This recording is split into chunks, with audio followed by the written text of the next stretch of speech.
आगे के जो कॉन्सिक्वेंसेज है, जैसे किसी और इन्वेस्टिगेशन एजेंसी ने भी उसमें पार्ट लिया भी, जैसे सुनने में आया था, वो भी ऑटोमेटिकली कॉस्ट हो जाता है। नमस्कार, आदाब। आप देख रहे हैं ऑन रिकॉर्ड मीरा भाईंदर। कल पूर्व विधायक नरेंद्र मेहता को सुप्रीम कोर्ट ने एक मामले में राहत दी है, जिसके चलते नरेंद्र मेहता के खेमे में खुशियों का माहौल छाया हुआ है। मामला है 7-11 जो क्लब बनाया है उसको लेकर काफ़ी सारी शिकायतें थी। उन शिकायतों को हाईकोर्ट में ले जाया गया, वहां पर सुनवाई हुई, वहां पर सुनवाई चल रही थी। इस दौरान ये मामला सुप्रीम कोर्ट में गया। सुप्रीम कोर्ट ने उस पूरे मामले की सुनवाई करते हुए एक बड़ा निर्णय दिया है, जो कि पूर्व विधायक नरेंद्र मेहता के पक्ष में आया है। क्या था पूरा मामला, तकनीकी रूप से जानने के लिए हमारे साथ में है एडवोकेट तरुण शर्मा। हम उनसे विस्तार पूर्वक जानकारी लेते हैं कि क्या था पूरा मामला। शर्मा जी, ये बताएं कि क्या था पूरा मामला, ये मामला क्यों सुप्रीम कोर्ट तक का गया? ये मामला ऐसा था कि 2019 में 19/9/2019 में एक अर्जी दाखिल की गई थी धीरज परब के द्वारा। तो धीरज परब की जो अर्जी थी उसके अंदर उन्होंने ये एलिगेशन की थी कि मीरा भाईंदर नगर पालिका में ये जो क्लब बना है उसमें नियम का ना पालन करते हुए और कुछ गड़बड़ होते हुए इसको कंस्ट्रक्ट किया गया है। और ये जिस लैंड पे कंस्ट्रक्ट किया गया है, जिस सर्वे नंबर पे कंस्ट्रक्ट किया गया है, वहाँ पे मैंग्रोव्स थे, मैंग्रोव्स को काटा गया है, उसके बाद ये कंस्ट्रक्शन हुआ है। तो इसमें एनवायरमेंटल एक्ट का उन्होंने बोला तक पालन नहीं हुआ है, ना ही जो आप ऐसे बोल सकते हैं ऑन रिकॉर्ड जो परमिशंस थी उसमें कुछ गड़बड़ है, ऐसा उनका मानना था। और उनका ये मानना था, उस विषय पे हाई कोर्ट ने जब ऑर्डर पास किया तो उन्होंने एक एफआईआर रजिस्टर करने का ऑर्डर दिया था। वो एफआईआर रजिस्टर होने के बाद 2019 में, मेरे हिसाब से आपको ये भी बोल सकता हूँ, वो हमारे 2019 में जब आमदार के इलेक्शन थे उसके 10 या 15 दिन पहले ये घटना घटी थी, जिसके कारण बहुत सारी ऐसी बातमी पेपरों में भी आई थी, मेहता जी के खिलाफ आई थी, क्लब के खिलाफ आई थी,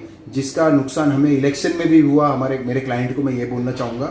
पर क्या हुआ, उसके बाद हमने इस पे हमारे स्टेटमेंट रिकॉर्ड हुए, हमने हमारे डॉक्यूमेंट सबमिट किए और ये 1-1.5 साल तक इन्वेस्टिगेशन चल रही थी।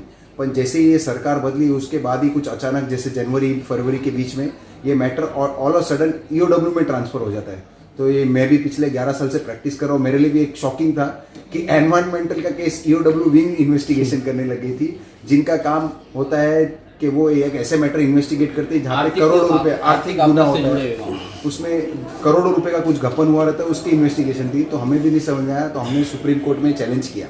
जब हमने सुप्रीम कोर्ट में चैलेंज किया तो हमारी प्ली ये थी, सबसे पहली प्ली ये थी कि जब ये हाईकोर्ट में निर्णय लिया गया, हमको ना तो पार्टी बनाई गई थी, ना ही हमको बताया गया था। ये हमारे पीठ के पीछे एक ऑर्डर पास हो गया था, जो हमारे लिए एक बहुत बड़ा शॉकिंग था।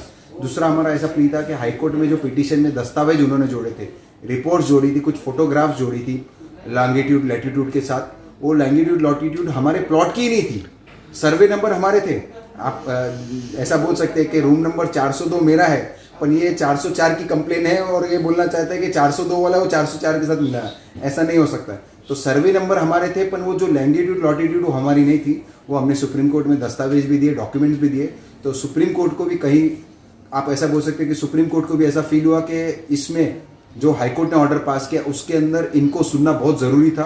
बिना सुने जो हाईकोर्ट ने किया है, वो निर्णय जो पास किया है, वो एक तरह से आप ऐसे बोल सकते हैं गलत है, जिसके कारण सुप्रीम कोर्ट को ऐसा लगा और सुप्रीम कोर्ट ने उस ऑर्डर को सेट असाइड किया। उस ऑर्डर को सेट असाइड करने के साथ साथ जो उसके साथ आप ऐसा बोल सकते हैं कि उसके बाद जो स्टेप्स लिए गए हैं, आगे के कॉन्सिक्वेंट स्टेप्स जो बोलते हैं उसको अपन, वो भी उन्होंने सारे सबको सेट असाइड कर दिया।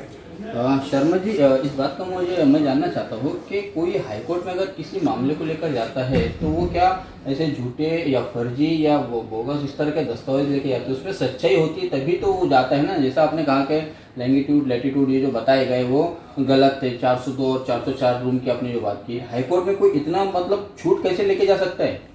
कैसा है सर, देखो एक जो बोलते हैं ना उच्च न्यायालय जो हमारा है, हर किसी व्यक्ति को एक छूट है कि किसी को भी कुछ लगा गलत हुआ तो उसको एक रास्ता कोर्ट ने दे रखा है, पुलिस ने दे रखा है कि वो कभी भी किधर भी अप्रोच कर सकता है। किसी को ये नहीं बोला गया कि आपको इधर जाना, इधर नहीं जा सकते आप। तो हाई कोर्ट में भी जब अर्जी डाली गई तो हाई कोर्ट ने भी अर्जी के ऊपर अर्जी देखने के बाद उसके अंदर डॉक्यूमेंट्स देखने के बाद हाई कोर्ट को लगा कि इसमें कुछ गड़बड़ है और हाई कोर्ट ने ऑर्डर पास किया।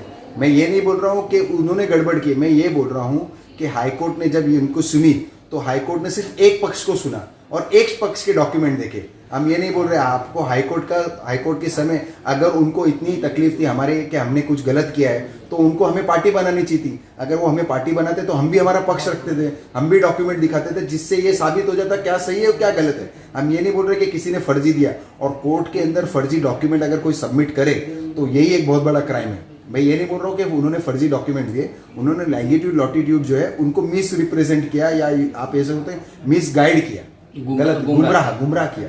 गलत डॉक्यूमेंट्स नहीं है उसके अंदर, बिकॉज रिपोर्ट है वो भी कमिटी की रिपोर्ट है तो वो गलत नहीं है, पर रिपोर्ट को जो दस्तावेज दिए गए थे रिपोर्ट बनाने के लिए वो गलत है। मैं बोल रहा हूँ कि वो गलत नंबर्स है, गलत भी नहीं है। शर्मा जी ये बताएं कि अभी ये जो मामला सुप्रीम कोर्ट ने आपके जो क्लाइंट है नरेंद्र मेहता उनको सेटिस्फाइड किया, लेकिन जो मूल जो मामला था हाई कोर्ट में कि जो मामला दाखिल हुआ है मैंग्रोव्स को लेकर या अनधिकृत रूप से वहाँ पर जो बांधकाम हुआ है 7-11 क्लब की मैं बात करूँ, उस वो मूल मामले को लेकर क्या वहाँ पर याचिका आज भी जो है कि पेंडिंग है, वहाँ पर उसकी सुनवाई बाकी है, उसका निर्णय आना बाकी है? ये आपने जो प्रश्न पूछा है यही प्रश्न सुप्रीम कोर्ट का भी था कि पहली बार ऐसा सुप्रीम कोर्ट ने भी देखा कि किसी पिटीशन में जजमेंट पास होने के बाद भी वो पेंडिंग थी, तो कोर्ट को भी समझ में नहीं आया कि कैसे ये पिटीशन पेंडिंग रह सकती है, क्योंकि ये पिटीशन तो उस समय डिस्पोज ऑफ हो जानी चाहिए थी जब उसका मकसद जो पिटीशन का था कि उनको एक एफआईआर चाहिए थी। एफआईआर हो गई थी, प्रेयर जो उनके थे पिटीशन के अंदर वो मूल ये थे, और मूल प्रेयर होने के बाद कभी पिटीशन पेंडिंग नहीं रखी जाती। पर ये आज भी हाईकोर्ट के रिकॉर्ड्स में पिटीशन डिस्पोज ऑफ नहीं दिखाते हुए कुछ 2021-9 की कुछ डेट है इसके अंदर, तो ये क्या मकसद था हमको तो समझ में नहीं आया, पर वो सुप्रीम कोर्ट ने भी देखा। उसके बाद हमारा प्ली भी ये था सुप्रीम कोर्ट में कि हमारी भी सुनवाई होनी चाहिए ताकि हम हमारा पक्ष रख सके।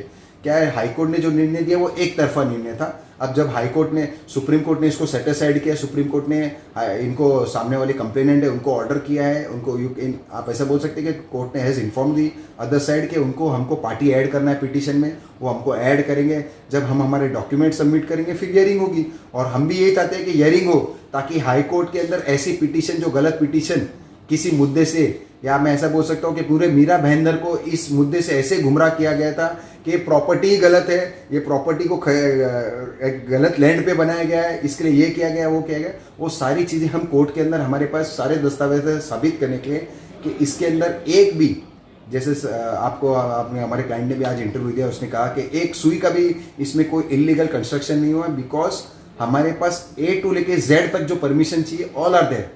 लीगल परमिशन जितनी भी लगती है रिक्वायरमेंट परमिशन वो सब आपके पास में है, सारी परमिशन में आपको वही बोलना चाह रहा हूँ A to Z, इसमें एक भी मिसिंग नहीं है कि A के बाद B आता है हमारे पास C है, ऐसा नहीं है। हमारे पास A से लेके Z जितनी परमिशन चाहिए सारी अवेलेबल है, जो स्टेट गवर्नमेंट से लेके सेंट्रल गवर्नमेंट से जिस गवर्नमेंट से चाहिए वो गवर्नमेंट ने दी है।